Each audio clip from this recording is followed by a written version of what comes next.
그러면은 이제 용진님 컨텐츠에 광고 문의도 되게 많이 받으실 것 같거든요. 그것을 알려드릴 때는 절대 안 들어갔고요. 진실을 파헤치다 보니까 거기에 출연하시게 된 계기가 어떻게 되세요?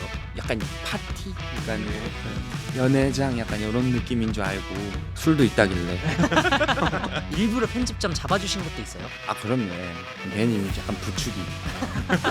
이 시즌제를 제작해보신 입장에서 용진님의 생각이 어떠신지 궁금합니다. 일단 시즌 2가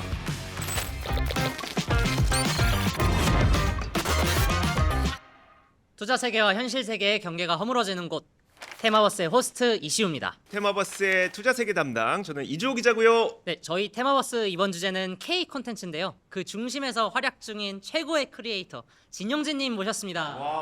반갑습니다. 네.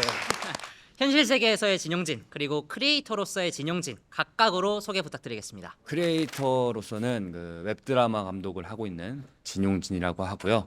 현실 세계에서는 쌍문동에 거주하는 32살 알코올 중독자죠. 주정뱅이 진용진이라고 합니다. 반갑습니다. 반갑습니다. 저는 그 주정뱅이라는 수식어가 참 마음에 드는데요. 그 항상 약간 술 톤으로 말씀하시는 게 너무 좋더라고요. 아 그럼요. 오늘은 드시고 오신 것 아니, 아니죠? 네, 어젯밤에 먹었는데 일단 그 자기소개에 대해서 좀 여쭤보고 싶은 게 있는데, 저희가 이 구성안을 준비하면서 일단은 크리에이터 진용진님으로 소개를 드렸어요. 근데 이 프로필을 조사하다 보니까 가수라고 나오기도 하고 유튜버로 성공도 하셨고, 그리고 또 지금 소개해 주실 때는 웹드라마 감독이다 라고 소개를 해주셨잖아요. 용진님이 생각하시는 스스로의 정체가 어떻게 될까요?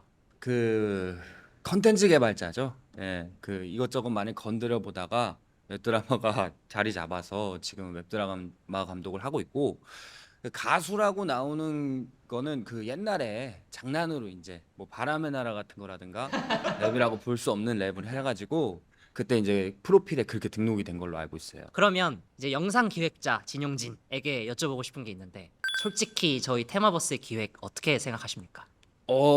일단은 뭐 조회수에 비해서 ROI가 어떻게 나오는지는 모르겠는데 그래도 한국 거래소니까 예, 잘하고 계신 것 같습니다. 이게 아무래도 또 영상 기획자로서 넘어가게 되면 투입 대비 산출을 생각을 안 할 수가 없는 거죠. 아 무조건이죠. 그러면은 이제 용진님께서 기획하셨던 대표작이 제가 꼽기에는 그것을 알려드림부터 머니게임. 저는 사실 머니게임을 제 대학생 때 도파민 분출하는 그 프로그램으로 진짜 좋아했었거든요. 그리고 뒤에 피해 게임이랑 없는 영화까지 줄줄이 히트를 치고 계신데, 그 중에서 가장 애착가는 작품은 어떤 건가요?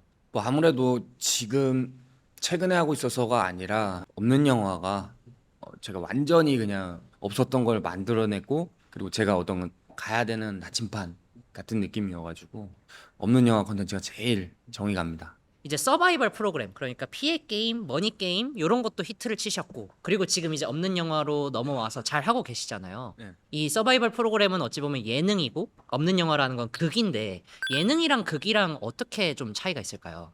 예능은 기도를 해야 됩니다.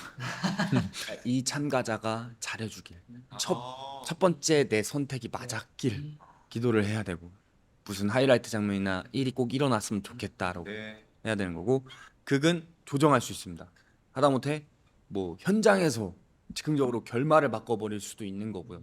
그게 매력인 것 같아요. 그러면은 이제는 진용진이라는 개인 채널의 크리에이터로 자리하고 계시다가 한 회사의 PD님으로 자리를 바꾸셨잖아요. 그럼 개인으로 유튜브를 운영하실 때랑 지금이랑 상황이 많이 다를 것 같아요. 어떻게 느끼세요?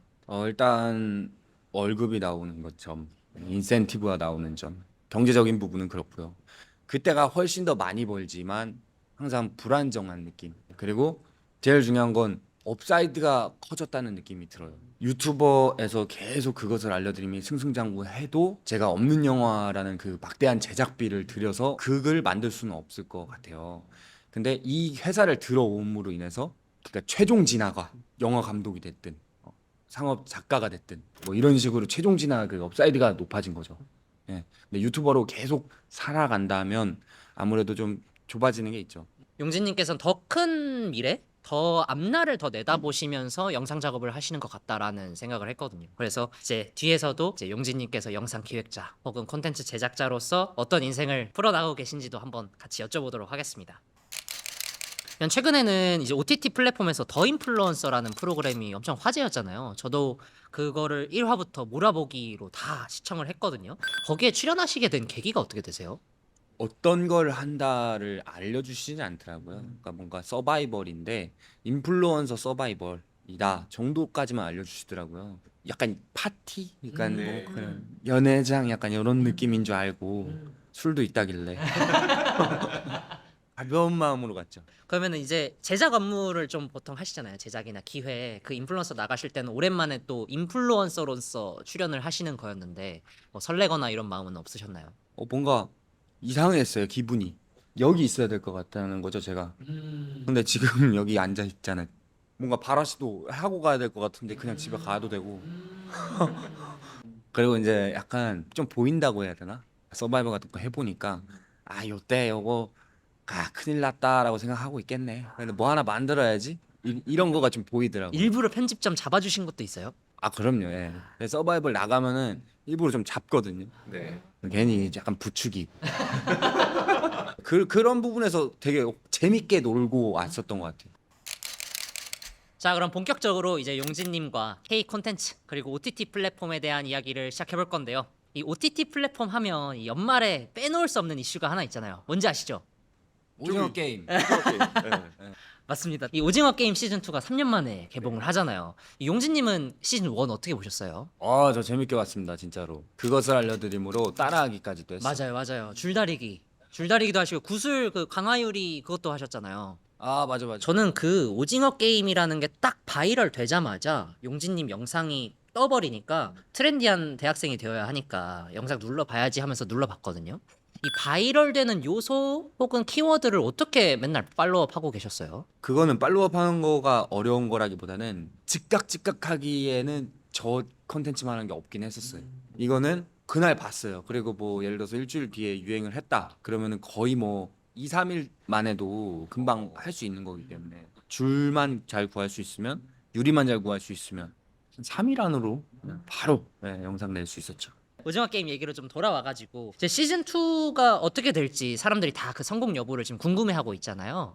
근데 이제 없는 영화도 시즌 1을 끝내고 잠깐 있다가 이제 시즌 2를 시작하셨는데 시즌 2도 계속 승승장구하고 계시더라고요. 이 시즌제를 제작해 보신 입장에서 용진님의 생각이 어떠신지 궁금합니다. 일단 시즌 2가 안 될 리는 없죠. 왜냐면은 범죄도시 1, 범죄도시 2는 안 볼 수는 없지 않습니까? 네. 2에서 이상해지면 3를 안 보겠죠. 근데 이제 2를 안 볼 수가 있나? 그러긴 힘들 것 같아요. 전 세계가 다 관심을 받고 있기 때문에. 그러면은 이제 오징어 게임을 포함해서 지금 뭐 하루에도 엄청나게 많은 컨텐츠들이 쏟아지잖아요. 또 플랫폼도 막 OTT도 여러 개고 유튜브도 있고 뭐 경쟁사인 뭐 인스타그램 릴스도 있고 틱톡도 있고 한데 이런 데서 컨텐츠가 쏟아지는데 오징어 게임이 나오고 나서 뭔가 K 콘텐츠를 향한 시선이 달라지지 않았나? 좀 더 K 콘텐츠 와 믿고 보는 K 콘텐츠 이렇게 봐주시는 것 같거든요. 네. 어떻게 생각하세요? 오징어 게임이 많은 걸 바꿨죠. 그리고 뭐 이제 K-팝이라든가 뭐 최근에는 아파트 뭐 이런 식으로 분명히 기대를 하고 저한테도 심지어는 이제 DM이 오더라고요. 뭐라고요? 뭐 인플루언서 잘 봤다. 나는 뭐 캐나다의 누구다. 이제 좀 어느 정도 인식이 한국에서 만든 거다 하면 좀 재밌게 보는 것 같아요.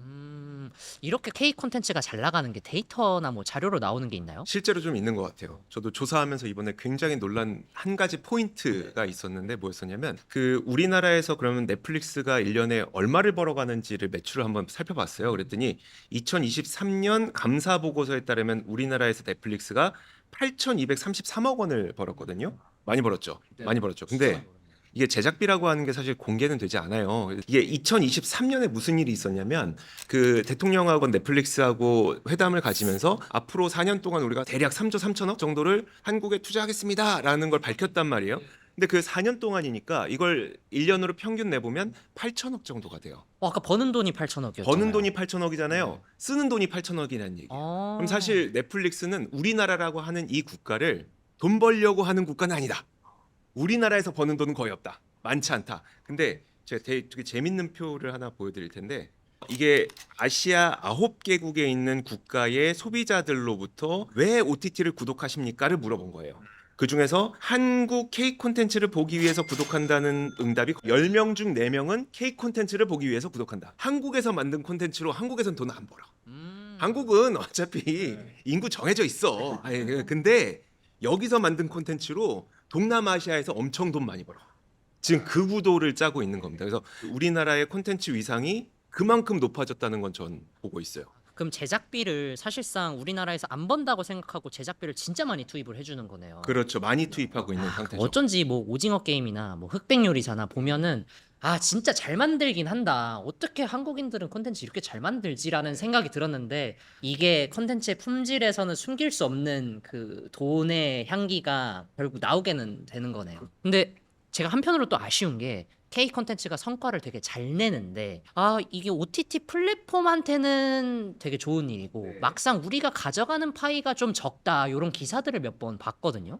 이게 결국에는 제작비 투자 받는 금액 이런 거랑 다 연관이 돼 있던 것 같던데 이 용진님도 대형 컨텐츠 기획하시면서 이 예산과 관련해서 골머리를 싸맸던 그런 경험 있으세요? 머니 게임 때도 많이 골머리를 싸맸고요. 그건 이제 회사에 들어간 상태라기보다는 협업을 한 상태여가지고 예, 직원이라든가 이런 부분에서 골머리 많이 앓았죠. 그러면은 이제 제작자 입장에서는 많은 제작비를 받아오고 싶어 하니까 감독 입장에서는 당연히 OTT에서 통 큰 투자를 해준다고 하면은 너무 감사한 일일 것 같거든요. 그럼 이렇게 큰 제작비를 투자받기 위해서는 OTT 플랫폼에 좀 아쉬운 계약 구조를 가져갈 수밖에 없는 걸까요? 1차적으로는 그게 맞긴 맞는데 예컨대 이런 식으로 한번 생각해 보면 어떨까요? 오징어 게임 시즌 1의 제작비가 대략 290억 원 정도가 됐다고 해요.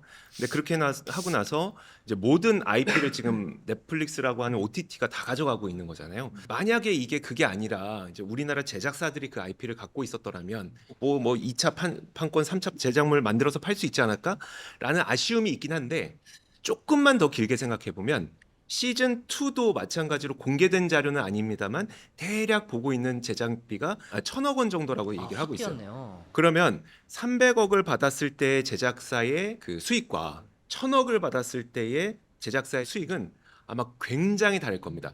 그러니까 우리가 이걸 리쿰률이라고 부르거든요. 그러니까 제작비가 한 100억 정도 들 것 같아요. 그러면 그럼 리쿰률 한 10% 해서 110억 원을 줘요. 그러면 100억 원을 제작비에 쓰고 나머지 10억 원이 제작사의 어떤 수익이 되는 그런 구조라고 보시면 될 것 같은데 예를 들어 300억 원의 10% 리쿰률을 적용을 한다 치고 그러면은 이익은 30억이죠. 근데 1,000억에 만약에 5%의 리쿰률을 적용한다만 쳐도 50억입니다. 그러면 리쿰률을 줄인다고 하더라도 좀 거대한 제작비를 받을 수 있다는 거는 제작사에게 수익이 더 높아지는 거기 때문에 1차적으로는 IP를 걔네가 다 가져가니까 좀 불만일 수 있지만 2차적으로는 좋은 작품을 만들어서 흥행에 성공시키면 다음 작품은 훨씬 더 크게 제작비를 받을 수 있다. 이런 식으로 생각하시는 게 맞을 것 저 같아요. 이게 잘 만들면 또 투입을 해줄 수밖에 없는 거죠. 그렇죠. 혹시 용진님께서는 지금 이제 소속되신 회사에서 없는 영화를 계속 성공시키니까 발언권도 커지고 좀 그런 거 느끼세요? 아 이게 잘 되니까 회사에서 내 말 잘 들어주는구나 이런 거 있으세요? 뭐 회사 내부에서는 그냥 뭐 대단하다 정도인데 저 뒷짐지고 다니죠. 이러면서. 그러면은 OTT 플랫폼에서도 제작비를 엄청나게 쏟아붓고 있고 그리고 또 동시에 1인 크리에이터들은 그냥 핸드폰 카메라 갖다 두고 컨텐츠 찍는데도 막 100만, 200만 가시는 분들 여전히 계속 나오고 있잖아요. 그러니까 전통적인 미디어 기업들, 뭐 신문, 방송 그런 곳들에서 나름의 돌파구를 찾고자 계속 이제 유튜브 뭐 이런 뉴미디어 시장으로 넘어오고 있거든요. 이 다양한 매체를 경험하신 용진님께서 보셨을 때 지금 미디어 시장의 대세가 어디라고 생각하세요? 일단 OTT죠. OTT인데 그게 이게 독주한다기보다는 거기서 이제 2차 창작물 나오잖아요. 유튜브. 예를 들면은 그것을 알려드리면 했듯이 쇼츠랑 유튜브 긴 영상이랑 OTT랑 이렇게 세 개에서 이렇게 왔다 갔다 하고 있는 것 같거든요. 왜냐면 유튜버를 또 넷플릭스에서 쓰기도 하니까 더 인플루언서 같은 거 보면은 또 쓰기도 하니까 최근에 제가 좀 주의 깊게 보는 건 쇼드라마. 이게 지금 중국 시장이나 뭐 이런 쪽에서 밸류가 되게 높다고 들었어요.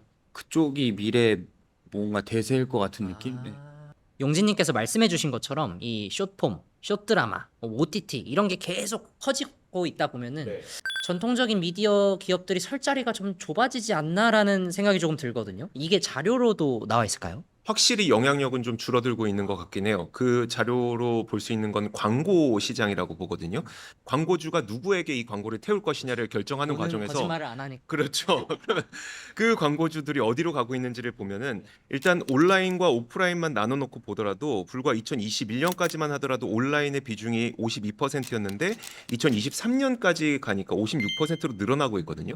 이미 온라인의 광고로 절반이 이상 넘어간 거는 몇 년 됐고 그 다음에 그 비중이 계속해서 늘어나면서 이제는 56%까지 왔는데 반대로 그 방송 광고 있잖아요. 방송 광고는 26%에서 21%까지 줄어들었습니다. 그 말은 내가 여기다가 만약에 똑같은 100억을 태운다고 하더라도 레거시에다가 100억을 태우는 거는 누가 볼지 몰라. 근데 여기다 100억 태우면 정확하게 내가 원하는 사람한테 가. 그럼 효율성이 훨씬 더 높은 상황에서 과연 누구에게 광고를 태울 것이냐는 거죠. 이게 지금 비중이 조금씩 야금야금 뺏기고 있는 건 보이는데 절대적인 금액으로 봐도 영향력이 계속 떨어지고 있는 거예요. 이게 제가 좀 안타까웠던 게 지상파가 받는 광고료 있잖아요. 이게 너무 많이 줄었어요. 저는 이 정도로 줄었는지 몰랐는데 지상파 광고 매출이 14년까지만 하더라도 거의 1조 9천억 원. 꽤 적지 않죠? 근데 이게 2023년 되니까 9천억 원입니다. 반토막 났어요. 광고비 자체가 덜 들어오기 때문에 제작비를 충분히 쓸 만한 여력 자체가 많이 줄어든 게 첫 번째가 있고요.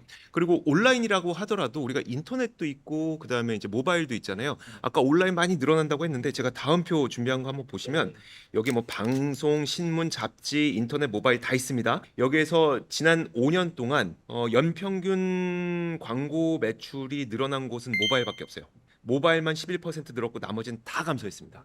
다 마이너스예요. 그러면 지금 광고는 뭐 온라인이라고 얘기하지만 그냥 죄다 모바일로 쏠리고 있다라고 보시면 될 것 같아요. 그러면은 이제 용진님 컨텐츠에 광고 문의도 되게 많이 받으실 것 같거든요. 확실히 근 5년을 생각해 봤을 때 최근 들어서 점점 뭐 문의가 많아진다든지 이런 경향성이 있나요? 사실 그것을 알려드릴 때는 절대 안 들어갔고요. 진실을 파헤치다 보니까 아, 광고를 돈을 들이고 부탁했는데 뭔가 진실에 대해서 파헤칠 수 있으니까요. 나름 뭐 저널리즘이 있었습니다. 네, 저 어린 시기에 그런 게 있었는데 없는 영화 때는 진짜 많이 들어왔고 굉장히 많은 분들이 스토리에 녹여달라 그런 브랜디드 컨텐츠부터 뭐 이런 것들이 많이 들어오고 있죠. 근데 레거시 방송에서 그거를 안 하고 여기에다 하는 이유는 좀 궁금하긴 했었는데 아 이런 게 있었군요.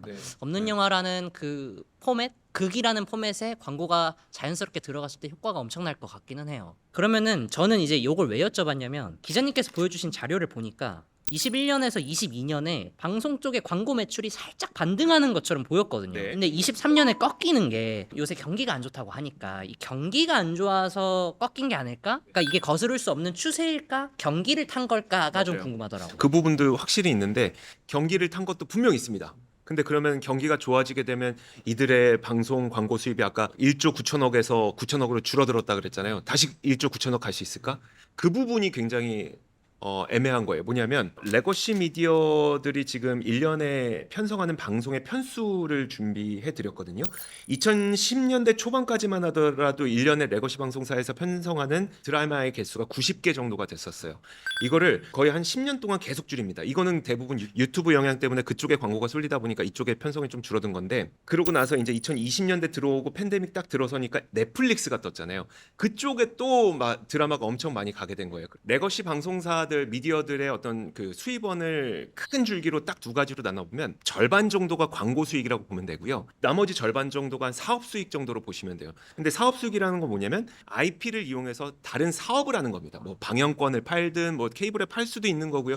그걸로 2차 창작물을 만들 수도 있는 거고 뭐 굿즈를 만들 수도 있는 거고 이런 다양한 사업 수익이 절반 가까이를 차지하고 있는데 현재 방송 광고 자체가 줄어들고 있는 상황에서 그럼 미래라도 있느냐? 미래가 바로 2차 창작물을 만들 수 있는 IP 수입이잖아요. IP 수입과 직결되는 게 이 드라마 편성이라는 거예요. 그래서 현재도 어려운데 미래 성장도 약간 요원하다.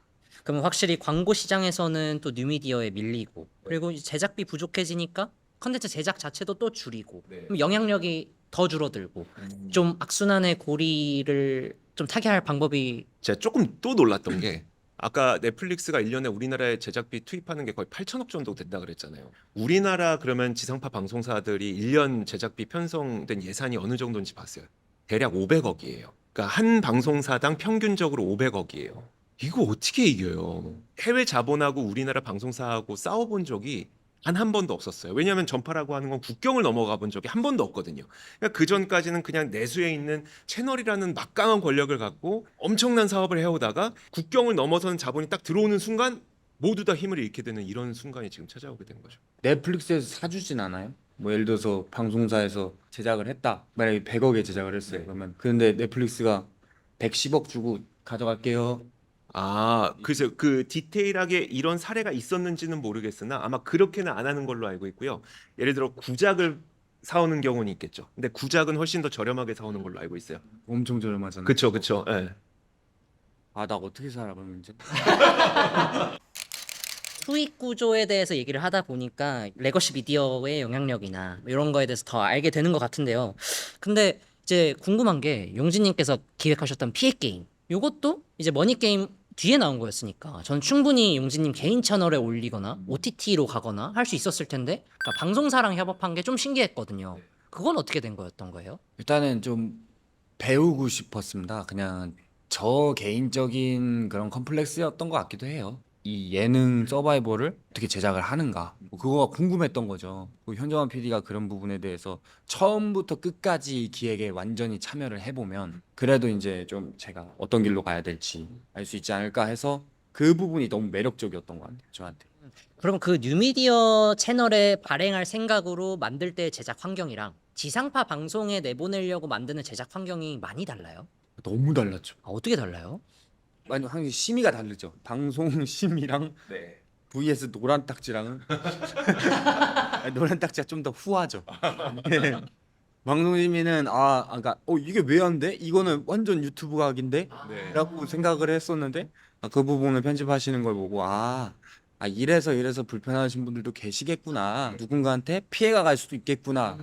그래서 레고 씨한테 많이 배웠죠, 제가. 피해 게임은 이제 지상파 방송으로 나갔잖아요. 그때 출연진을 섭외하셨을 거잖아요. 그럼 머니 게임 같은 경우에는 제 채널에 유튜브에 약소하게 좀 나갈 건데 이렇게 섭외를 하셨을 거. 뭐 약소한 채널은 아니지만요. 근데 그리고 지상파 방송 같은 경우 저희 지상파 나가는데 좀 뭐 나오시겠어요? 좀 이렇게 좀 받아들이는 입장에서도 지상파 방송에 나가면 좀 한 번쯤 나갈까라는 싶을 것 같은데 어떠셨어요? 섭외를 할 때? 그게 넷플릭스면 가능했을 것 같은데 그런 지상파 방송에 나갑니다라고 했을 때 머니게임보다 인기는 없었어요. 아, 그래요? 머니게임 진짜로 막 5천 통? 뭐 만 통? 그 정도까지 메일이 왔었는데 네. 엄청나게 잘 알려진 사람도 지원을 했었는데 피해 게임 메일은 그렇게 많이 안 와요.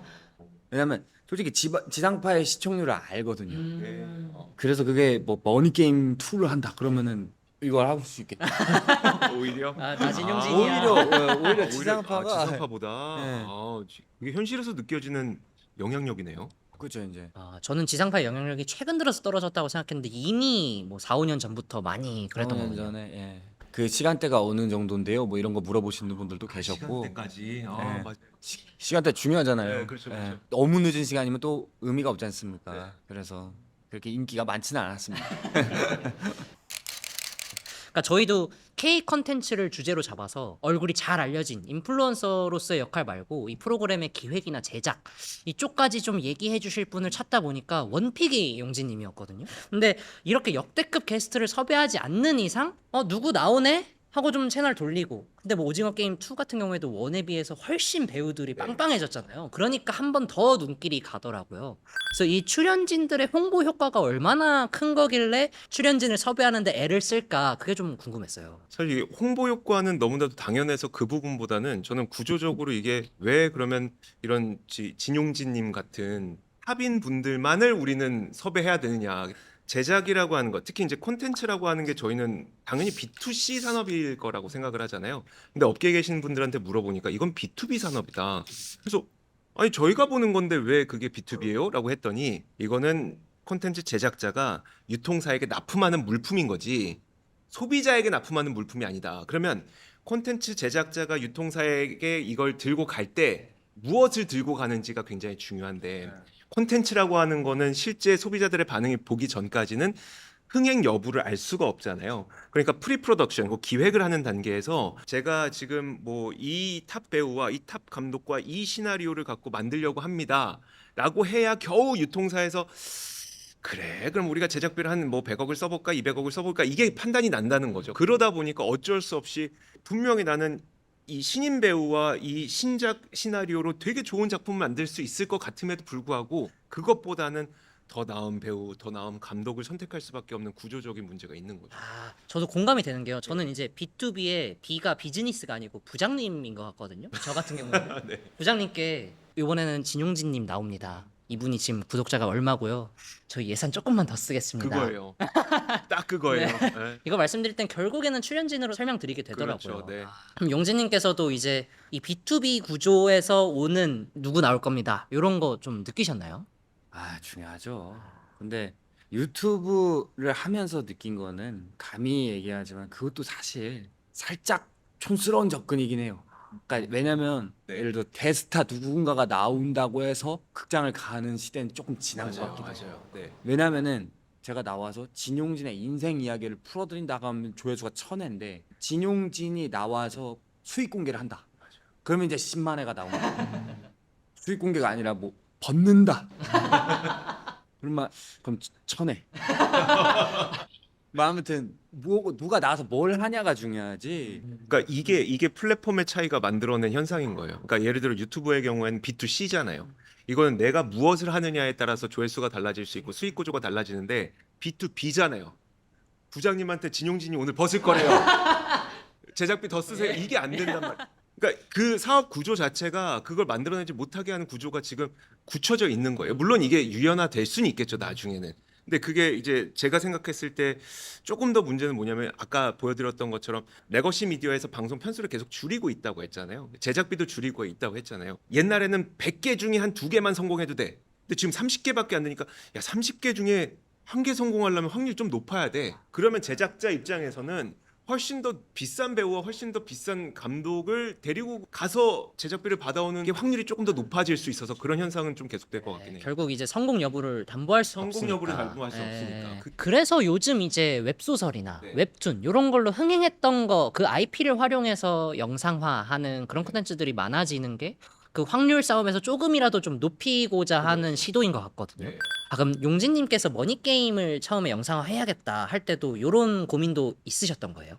머니게임 웹툰이 되게 팬이 많아가지고 유튜브 조회수로 환산한다 그러면 사실 안 되거든요. 아 그래요? 그러니까 머니게임이 예를 들어서 10만 명이 봤어요. 네. 쿠키 결제를 뭐 몇만 명이 했어요. 근데 유튜브로 넘어와봤자 일단 바깥일 거고 왜냐면 어디로 들어간다는 것 자체를 싫어하기 때문에 네. 그런 구조라기보다는 이걸 실제로 한다고 했을 때 대충 사람들은 이런 걸 상상하겠다가 매력적이었던 거지. 그래서 사실 그런 식으로 시도는 하진 않았던 것 같아요. 아, 그럼 기존의 IP를 활용하신 것도 조금 다른 차원의 고민이었던 거네요. 그죠. 아, 근데 이렇게 IP를 활용하는 사례가 얼마나 많아지고 있어요? 지난해 한국에서 공개했던 넷플릭스 오리지널 14편 시리즈 가운데 거의 절반이 웹툰 웹소설 원작이었었고요.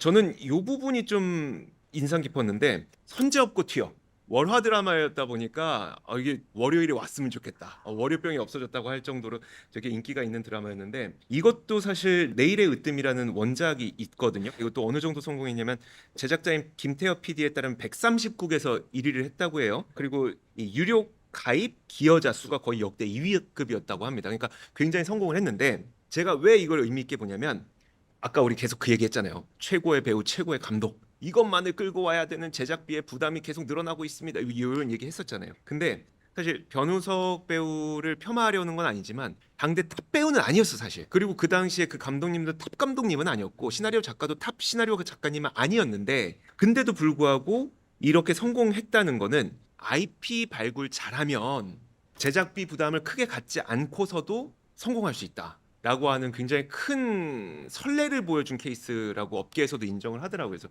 요즘처럼 특히 이제 제작사들이 제작비가 없을 때에는 IP 발굴이 훨씬 더 중요해지는 시대가 되고 있다고 하더라고요. 한국의 컨텐츠가 해외에 알려지면서 분명히 수혜를 받는 기업들이 나올 것 같은데 어느 분야가 있을까 좀 궁금하더라고요. 우리 K 아이돌들이 SNS에서 먹고 있는 저거 뭐야? 뭐 이런 거 있잖아요. 떡볶이, 김밥 이런 것도 대표적이잖아요. 용진님께서 K 콘텐츠 테마에 투자해야 된다. 뭐 어떤 기업들에 좀 주목을 해야 된다고 생각하세요? 그러니까 넷플릭스에 계속 하고 있는 기업, 그런 제작사 이거는 별로 안 어울릴 것 같고 완전 새로운 움직임. 특히